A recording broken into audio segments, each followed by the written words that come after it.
So earlier we took mean of these numbers and now we are taking the median of those numbers, and numbers remain the same: 104, 98, 90, 104 and 104.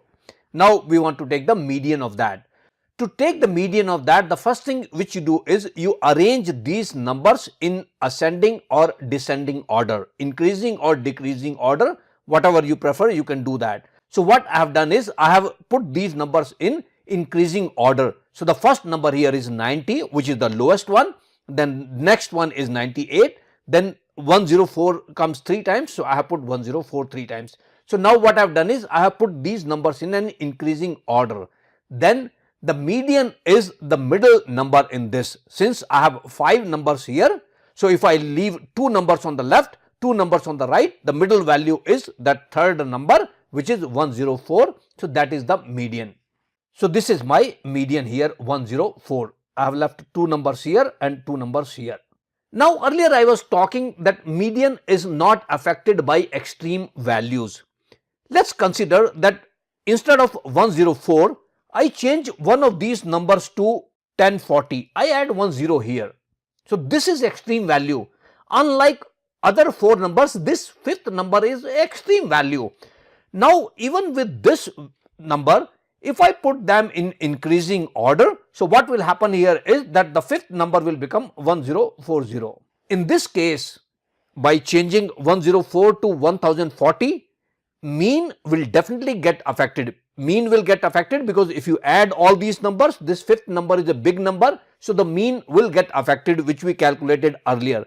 But when you look at the median, median doesn't get affected by this extreme value, because the last number, whether that's 104 or 1040 or 1 million, that doesn't affect the median. The median is still the third number in this ascending list, which is 104, even if you have an extreme value. So that's the reason sometimes you use median just to avoid extreme values influencing the central tendency. So this was about the median. But now one question remained here in median is that here we had 5 numbers. So once you had 5 numbers, it was easy to find the middle number.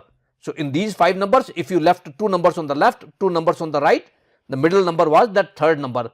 What if instead of 5, you had 6 numbers in your original data? Let's look at that example on the next slide. So here I have one more number added to that list, and that number is 85 that I have added here. So now if I want to find out the median of this, just like earlier, the first thing which I will do is arrange these numbers in an ascending order. And now the first number is 85, not the 90 which earlier was, and everything else remains the same. Now median is the central value, but then there is no central value. If I look here, this is my central value. Central value is somewhere here. If I leave 3 numbers on the left, 3 numbers on the right, then I don't have any number which is the central number.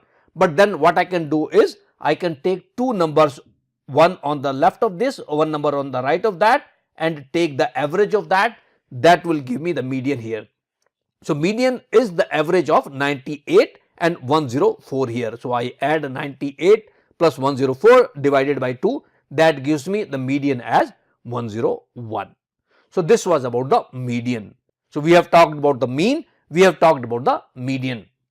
Now let's talk about the third central tendency measurement, which is the mode. Let's do that on the next video.